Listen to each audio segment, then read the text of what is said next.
Hey guys, so today I'm going to show you what all of these tools in the toolbox do and what you can do with them. So what I'm just going to do, I'm just going to go to File and New and just make a random new page. We're going to start with some of the basic things that you need to know about the toolbox. So whenever you click on a tool, no matter what tool it is, all of the options will be listed down here that you can change. So say I'm in a brush and I want my brush size to be different. I can go right here, make sure I'm on my paintbrush, and just select the size I want, and it will change how big it is or how small it can be. And then of course, if you're in brushes, you can change what kind of pattern it is by selecting what kind of shaped brush you want. And you can also change the color. For basically any of the tools that involve putting color down, you will change it over here. This first box is called the foreground color. And say I want my foreground color to be red. And then the second box behind that is your background color. So if something is ever telling you to put the background color down, or it will put the background color down, that second box is what the color is going to be. Now to switch between the colors, there's this little arrow here, and it will switch your background color to your foreground. And if you want to switch it back, you just do that. Also, if you want it to just go back to basic black and white, there's a little tiny thing right here that has the black and the white, and you click on it and it will set it back to the basics. Okay, so let's start off with some of the basic tools. Right now we'll use the paint bucket fill tool. So basically down here, like I said, with the foreground color and the background color, if I wanted my background color to be filled on the page, I would click on that. I can choose a pattern over here, and to change the pattern, you click on it and you can do a different pattern. And say I wanted that leopard pattern to be in my background, I would make sure, or on my page, I would make sure I selected it, make sure I had the leopard, and I would just click and it would change it. Now, say I don't like the leopard pattern, I would go in here and say I wanted blue web instead. You want to go over to your little box over here, your layers and brushes, and go to the undo, and you want to click on the undo button to get rid of it. Or you can hit Control Z and it will undo it for you. So I'm just going to click and I'm going to put the blue web down. Now if I want to get rid of it, I'm going to do Control and Z and it undoes it for me. Undoes it, undoes it for me. And if I want to redo it, I can just go back to the undo area and then click on the redo and it will put it back. The next tool is just the brush tool, which I kind of showed you already, and all the sizes and everything. And you just click and hold it down and it will color it. The next thing I'll show you is the erase tool, and again you can change the size and all that stuff and what kind of brush it is and all that kind of stuff, and you just click and hold and you go over what you want to be erased. Basic stuff, but I figure I'll go over it anyways. Same thing with the pencil tool, just gives a kind of a different line than the brush tool does. And same thing with the airbrush tool. It makes it a little bit lighter and you can do different layers and things like that and make things darker or lighter. And all the same things with the settings for all of those brushes. Then I'll just go and start at the top here, and this is the rectangle select tool. Actually, I'll make my page blue. I'll take this rectangle select tool and I'll just do a rectangle.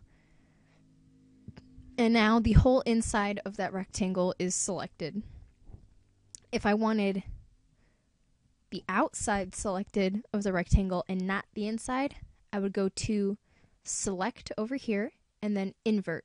And now it selects this entire outside area and leaves this inside alone. I go to my paintbrush and I would color over the selected outside.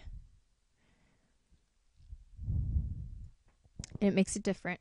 Now whenever you select something, once you're done with what you had selected, you want to go to select and none. And so then you can continue editing whatever you need to. The same thing goes for the circle tool. It's the same thing, just a circle. If I wanted to color the inside, I wouldn't go to the whole select and invert. I would just do whatever I needed, and I would color the inside. The free select tool is the same thing, but you get to draw what you want to select. I want to color the inside of that black. Bam. The fuzzy select tool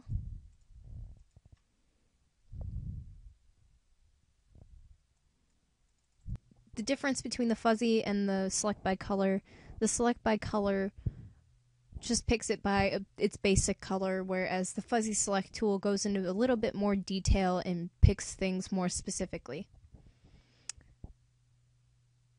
The scissors tool,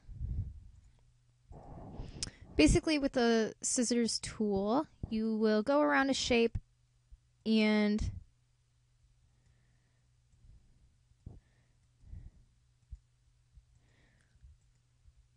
select it. It's supposed to be where it will kind of conform to the line like it does over here, but it doesn't always work all the time. I really never use that tool. Yeah. The foreground select tool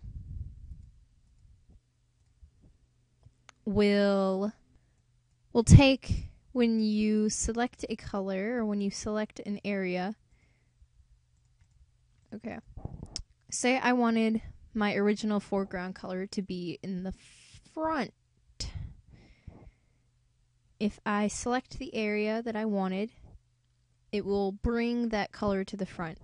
It didn't do the pattern, but it will bring the color, and then I can color over any other area that I would want to have that changed as.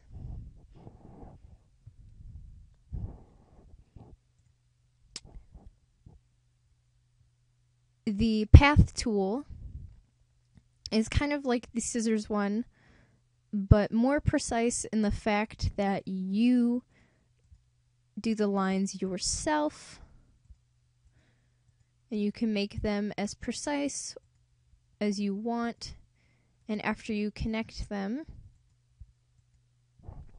so after you draw the design that you want around whatever you had, you want to click on the selection from path, and it will select the path that you just made, and you can go ahead, and if you want to change the color of it, go ahead, color it in, and do whatever you want. As you can see, I kind of missed a couple spots, but that's okay. I'm just going to go to select and none. The next tool is the color picker tool. So this one's kind of cool. I use it a lot. Basically, if you want a specific color, say I wanted like a blue in this, I just click wherever I wanted that color, and it will automatically put that in my foreground color, and then I can go ahead and use a brush and then use the color that I selected. So say I wanted black, click on the black area, and it will put it as the black again. So that's a pretty cool tool. And the last one I'll show you today is the zoom tool. Basically, it's kind of just self-explanatory. Basically, zoom in when it's selected, and you click, it zooms the picture in. When I hit zoom out and I click, it will zoom the picture out. So those are all the tools I will show you guys today, so that way this video isn't 20 minutes long, and I will continue to do videos about the tools in sections, and yeah. So eventually I will go through all of the tools, just kind of be patient, and they will be uploaded soon. Thank you guys for watching, and go ahead and leave all of your requests in the comments below, or you can message me on InView, Facebook, or to my Yahoo. And yeah, I will be sure to reply as soon as I possibly can, and thank you guys for watching. Bye!